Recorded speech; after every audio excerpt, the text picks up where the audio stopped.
En segundo lugar, todos nuestros esfuerzos deben ser conducidos en amor. Cuando los disciplinamos, cuando los instruimos en la palabra de Dios, cuando hacemos esto, cuando hacemos aquello, debemos hacerlo en una disposición amorosa, no con un sentimiento de rechazo hacia ellos, ni con fastidio, sino en amor. ¿Y qué significa esto en la práctica?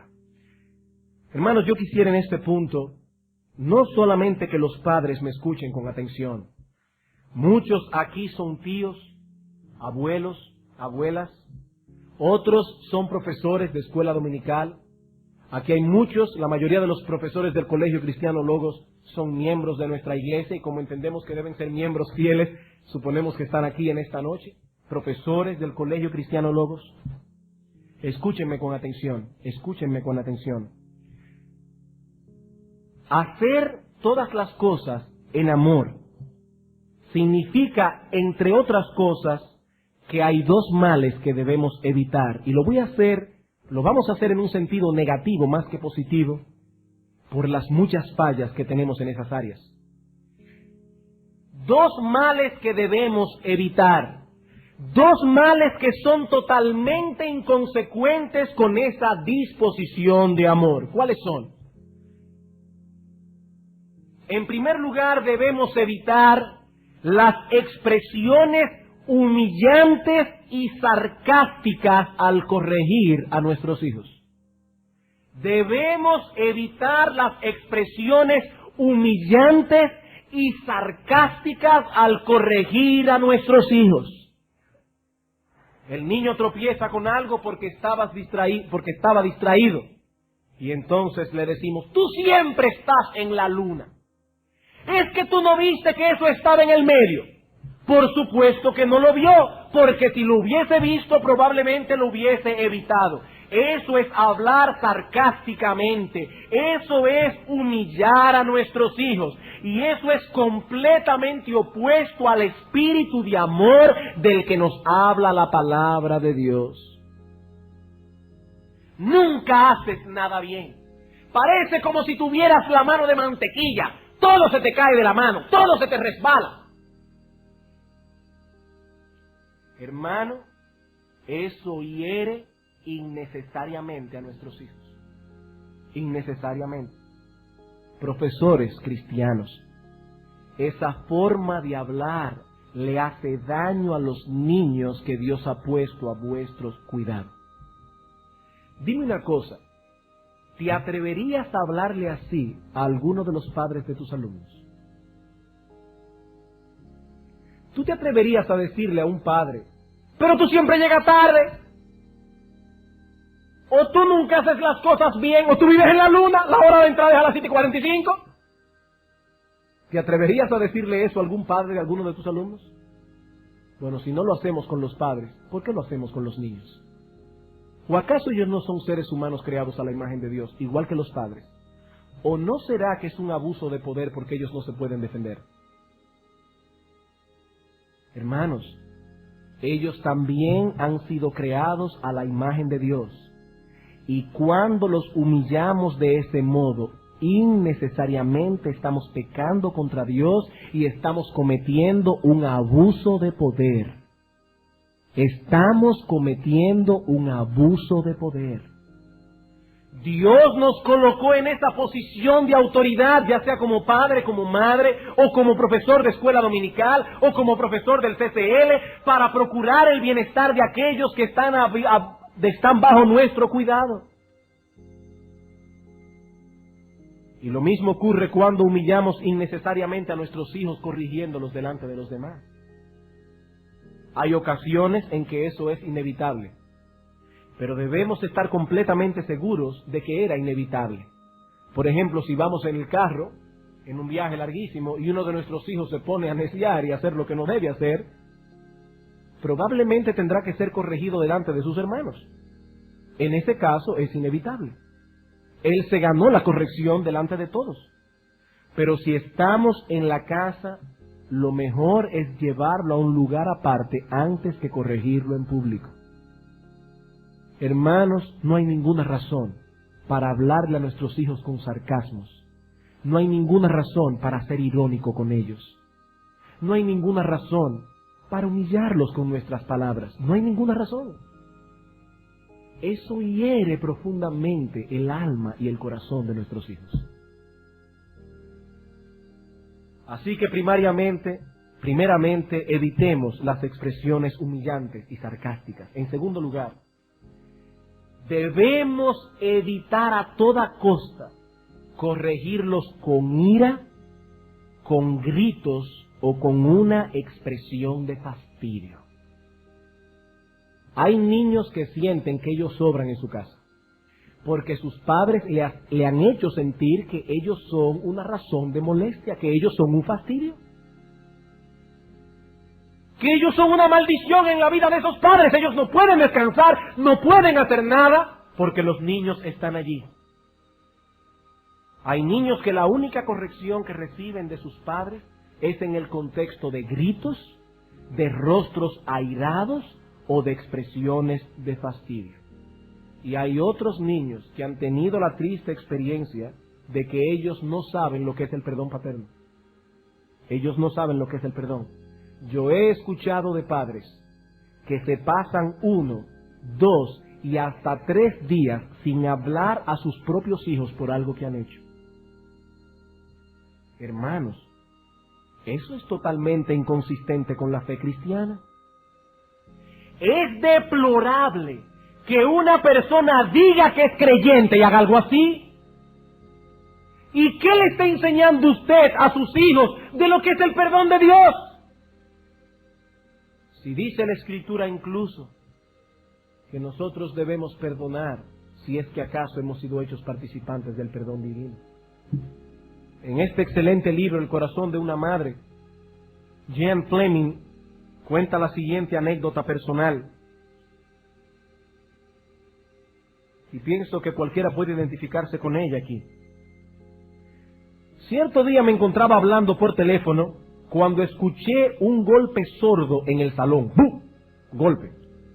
Interrumpiendo bruscamente mi conversación, dije: perdona, Marilyn, te llamo luego. Me parece que nuestro salón está siendo objeto de un bombardeo.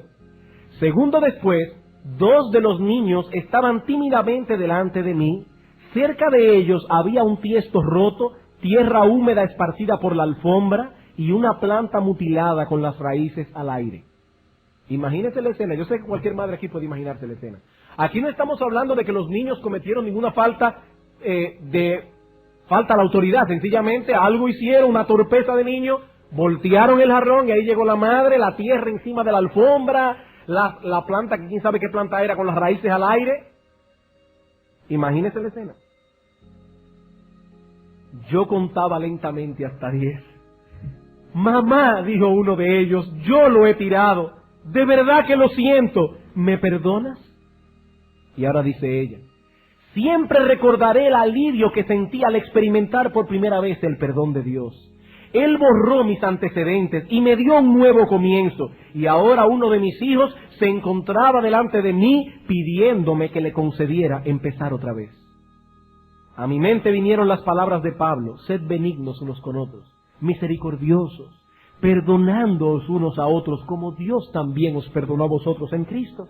Y también otro versículo: porque si perdonáis a los hombres sus ofensas, os perdonará también a vosotros vuestro Padre Celestial. Mas, si no perdonáis a los hombres sus ofensas, tampoco vuestro Padre os perdonará vuestras ofensas. ¿Ustedes creen, padres que están aquí, que Dios no está mirando ese espíritu inmisericordia con que algunos padres tratan a sus hijos? ¿Ustedes creen que Dios no está atento a eso? ¿A ese espíritu poco perdonador, ese espíritu cruel y yo diría casi sádico? Dice Dios aquí, dice Cristo: yo no los perdonaré si ustedes no saben perdonar. Mi curso de acción estaba claro, debía perdonarlo, no tenía otra alternativa. Entonces expresé: te perdono. Y lo mandé corriendo por una aspiradora. Le ayudé a poner de nuevo la planta en otro tiesto, recogí la mayor cantidad de tierra posible y le dejé que pasase la aspiradora al resto. Ya que soy cristiana, necesito aprender a practicar el perdón. Y termina ella diciendo: no puedo permitirme el lujo de ser implacable. No puedo permitirme el lujo de ser implacable. Hermano, ¿qué piensan tus hijos de ti? ¿Que eres una persona misericordiosa o piensas que tú eres una persona implacable? Una persona que no pasa una. ¿Qué piensan tus hijos de ti? Hermanos, yo no estoy diciendo que debemos ser ligeros al tratar con los pecados de nuestros hijos. Hay momentos en que nuestros hijos deben saber que no estamos agradados con lo que han hecho. Ellos deben saberlo. No vamos a hacer como aquella madre de paciencia infinita que es casi una indolencia, no. Pero eso no tiene que ser expresado a través de gritos. Eso no tiene que ser expresado a través de palabras irónicas. Ni mucho menos con un espíritu implacable que no conoce el perdón. ¡Mira lo que has hecho! ¡Yo me paso el día entero bregando en esta casa! No es corrigiendo al muchacho, es hacerlo sentir peor y peor. Es agarrarle la herida y abrirse, de echarle vinagre y sal. A ver si el muchacho se muere de un infarto por lo que ha hecho. Hermanos, eso no es corregir a un niño, eso es ser implacable. Eso es no tener misericordia. Ay, si Dios nos tratara de esa manera, hace rato que estaríamos friéndonos en el infierno. Mira el pecado que has cometido después que Jesucristo pagó por ellos en la cruz. Tú sabes lo que pasó al Hijo de Dios. Ay, hermanos, estaríamos friéndonos en el infierno. Pero gracias a Dios que Dios no es así. Gracias a Dios que Él no es como nosotros. Hermanos, eso es inconsistente con la disposición amorosa de la que hemos estado hablando. Una cosa es mostrar dolor por el pecado cometido. Mi amor, yo no estoy agradado contigo. Lo que tú has hecho me ha dolido en el corazón y por eso debo pegarte. No vamos a tratar el pecado de nuestros hijos a la ligera. Pero otra cosa muy distinta es manifestar falta de misericordia y peor aún falta de dominio propio.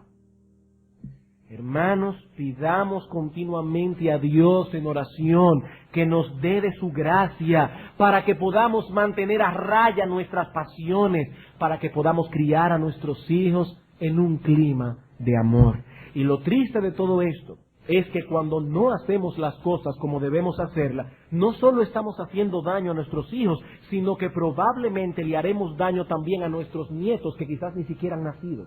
Porque nuestros hijos muchas veces, sin darse cuenta siquiera, reproducen el mismo patrón malvado y pecaminoso que nosotros pusimos delante de ellos.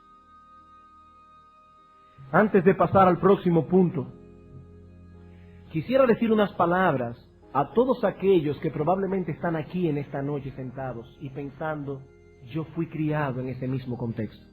Yo fui criado en un contexto de ira, de pleitos, griterías, un espíritu inmisericordia, palabras abusivas, palabras sarcásticas, iras descontroladas.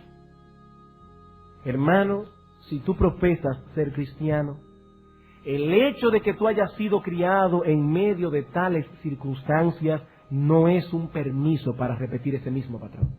No es un permiso. Considera por un momento el ejemplo de Saúl y Jonatán. Saúl definitivamente no era un padre muy misericordioso. Dice la Escritura que en una ocasión le dijo a Jonatán, hijo de la perversa y rebelde.